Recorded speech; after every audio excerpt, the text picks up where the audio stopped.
Estate సెక్టర్‌లో మనం ఎలా ఇన్వెస్ట్ చేస్తామో, ఈ హైవేస్‌ని బేస్ చేసుకొని ఇన్వెస్ట్‌మెంట్ చేస్తాం. ఈ హైవేస్‌లో 2 టైప్ ఆఫ్ హైవేస్ ఉంటాయండి. ఒకటి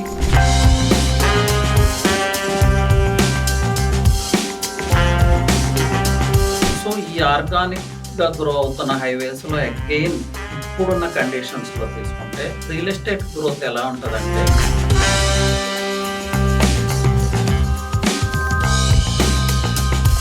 దృష్టిలో పెట్టుకోవాలి. దీన్నే రిపిల్ ఎఫెక్ట్ అంటారు రియల్ ఎస్టేట్. టోటల్‌గా గవర్నమెంట్ ఆ ప్రాంతం మీదే ఫోకస్ చేస్తుంది. దీని యొక్క రిపిల్ ఎఫెక్ట్ ఎక్కడ ఉంటది? సో ఈ 2 హైవేస్ గ్రో అవుతాయా లేదా అనేది మీరే ఆలోచించండి.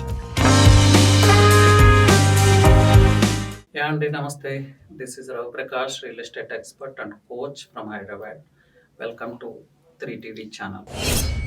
ఎనీవే హైదరాబాద్ రియల్ ఎస్టేట్ అండి. అలాగే హైదరాబాద్ సిటీని తీసుకుంటే హైదరాబాద్ చాలా పెద్ద నగరం. హైదరాబాద్ని కనెక్ట్ చేస్తూ 10 national and state highways pass అవుతూ ఉంటాయి. సో రియల్ ఎస్టేట్ సెక్టర్లో మనం ఎలా ఇన్వెస్ట్ చేస్తామో ఈ హైవేస్ని బేస్ చేసుకొని ఇన్వెస్ట్మెంట్ చేస్తాం. సో ఈ హైవేస్లో 2 టైప్ ఆఫ్ హైవేస్ ఉంటాయండి. అగైన్ ఒకటి ఆర్గానిక్గా గ్రో అవుతూ ఉంటాయి కొన్ని హైవేస్. అంటే గవర్నమెంట్ వైపు నుంచి పుష్ ఏమక్కర్లేదు. న్యాచురల్గా పాపులేషన్ ఆ వైపు మూవ్ అవుతూ ఉంటారు. డెన్సిటీ ఆఫ్ పాపులేషన్ పెరుగుతూ ఉంటుంది. ఇన్ఫ్రాస్ట్రక్చర్ పెరుగుతూ ఉంటుంది. అలాగే ల్యాండ్ రేట్స్ కూడా పెరుగుతూ ఉంటాయి. ఇది organic growth. So organic growth ఉన్న హైవేస్లో ఇన్వెస్ట్ చేస్తే ఎప్పుడు కూడా రియల్ ఎస్టేట్ ఇన్వెస్ట్మెంట్ సేఫ్. అలాగే సమ్ హైవేస్కి గవర్నమెంట్ పుష్ రిక్వైర్మెంట్ ఉంటుంది. ఇప్పుడు ఎలా అయితే శ్రీశైలం హైవేకి, సాగర్ హైవేకి ఫ్యూచర్ సిటీ వస్తూ ఉంది. అలాగే బెంగళూరు హైవేకి ఎయిర్పోర్ట్ ఉంది. ఇలాంటి పుష్ నీడెడ్ ఉంటుంది. అలాగే ఐటీ కారిడార్ నియర్ ఉంటుంది. ఈ శంషాబాద్ కావచ్చు, లేదంటే రాజేంద్ర నగర్ ప్రాంతాలు కావచ్చు. ఇలా బూమ్ అయింది real estate.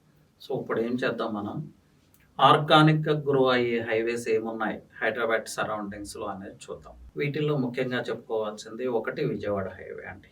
Next Warangal highway. చాలా important highway Mumbai highway. Mumbai highway ఎందుకు ఇంపార్టెంట్ అంటే మచిలీపట్నం పోర్ట్ నుంచి ఆల్మోస్ట్ ఐటీ హబ్స్ బెంగళూరు వరకు, అంటే Hyderabad and Bengaluru are 2 IT top cities. వీటిని కనెక్ట్ చేస్తుంది. అలాగే మచిలీపట్నం పోర్ట్ని ఇండియాకి ఫైనాన్షియల్ క్యాపిటల్ అయిన ముంబైని కూడా కనెక్ట్ చేస్తుంది. ఆల్మోస్ట్ 4 స్టేట్స్ని కనెక్ట్ చేస్తుంది ఈ highway. So it's growing organical. అలాగే కరీంనగర్ హైవే గురించి మాట్లాడుకోవచ్చు. నెక్స్ట్ వచ్చి ఈ మేడ్చల్, కొంపల్లి ఈ ప్రాంతాలు కూడా చాలా ఆర్గానిక్గా గ్రో అయింది. సో ఈ ఆర్గానిక్గా గ్రో అవుతున్న హైవేస్లో అగైన్ ఇప్పుడున్న కండిషన్స్లో తీసుకుంటే వరంగల్ హైవే అండ్ విజయవాడ హైవేని డెఫినెట్గా కన్సిడర్ చేయాలి. ఎందుకు కన్సిడర్ చేయాలి అంటే అండి, రియల్ ఎస్టేట్ గ్రోత్ ఎలా ఉంటుందంటే కేవలం ఇప్పుడు వరంగల్ హైవేలో మీరు ఇన్వెస్ట్ చేస్తూ ఉన్నారు. కేవలం వరంగల్ హైవేనే దృష్టిలో పెట్టుకొని మీరు ఇన్వెస్ట్ చేయాల్సిన అవసరం లేదు. వరంగల్ హైవేకి ప్యారలల్గా ఏం హైవేస్ ఉన్నాయి, సో ఆ హైవేస్లో ఎలాంటి డెవలప్మెంట్స్ వస్తున్నాయి అంటే ప్యారలల్ హైవేస్ సపోర్ట్ని దృష్టిలో పెట్టుకోవాలి. దీన్నే రిపిల్ ఎఫెక్ట్ అంటారు రియల్ ఎస్టేట్. సో వరంగల్ హైవేకి ప్యారలల్గా ఏమున్నాయి ఇప్పుడు ముఖ్యంగా చెప్పుకోవాల్సింది మన విజయవాడ హైవే. విజయవాడ హైవేకి అటాచ్డ్గా again Sagar highway and Srisailam highway.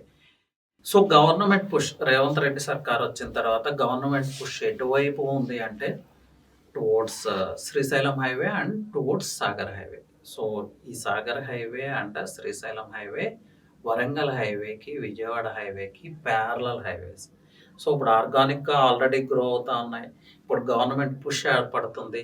Global summit ఇప్పుడు జరుగుతూ ఉంది. ఎలాంటి ఇన్వెస్ట్మెంట్స్ వస్తున్నాయో మనం చూస్తున్నాము. అలాగే టోటల్గా గవర్నమెంట్ ఆ ప్రాంతం మీదే ఫోకస్ చేస్తుంది. దీని యొక్క రిపిల్ ఎఫెక్ట్ ఎక్కడ ఉంటుంది? వరంగల్ హైవే మీద ఉంటుంది, విజయవాడ హైవే మీద ఉంటుంది. ఆల్రెడీ ఆర్గానిక్గా కొంత గ్రో ఉన్నాయి. ఈ 2 కూడా ఇంజనీరింగ్ కాలేజెస్ కావచ్చు, మెడికల్ కాలేజెస్ కావచ్చు, అలాగే లాజిస్టిక్స్ కావచ్చు. ముఖ్యంగా వరంగల్ హైవే గురించి మాట్లాడుకుంటే తెలంగాణలోనే సెకండ్ బిగ్గెస్ట్ సిటీ వరంగల్ని కనెక్ట్ చేసే హైవే. అలాగే విజయవాడ హైవే గురించి మాట్లాడుకుంటే 2 క్యాపిటల్స్ని, ఏపీ క్యాపిటల్ అమరావతి అండ్ రేపు సీపోర్ట్ని, హైదరాబాద్ని కనెక్ట్ చేయబోతున్న హైవే. సో ఈ 2 హైవేస్ గ్రో అవుతాయా లేదా అనేది మీరే ఆలోచించండి. రిపిల్ ఎఫెక్ట్ని అర్థం చేసుకోండి. రిపిల్ ఎఫెక్ట్ని అర్థం చేసుకొని మీరు రీజనబుల్ బడ్జెట్లో వరంగల్ హైవేలో ఇన్వెస్ట్ చేసుకోవచ్చు, విజయవాడ హైవేలో ఇన్వెస్ట్ చేసుకోవచ్చు. సో ఇలా ఇన్వెస్ట్ చేసుకుంటే ఇది స్మార్ట్ ఇన్వెస్ట్మెంట్ అవుతుంది. అంటే నెక్స్ట్ హైవేలో జరుగుతున్న డెవలప్మెంట్ని బేస్ చేసుకొని, దాని యొక్క రిపిల్ ఇంపాక్ట్ని బేస్ చేసుకొని ప్యారలల్ హైవేస్‌లో ఇన్వెస్ట్ చేయటం. దట్ టూ అఫోర్డబుల్ ప్రైస్‌లో ఇన్వెస్ట్ చేయటం. దీన్ని స్మార్ట్ ఇన్వెస్ట్‌మెంట్ అంటారు.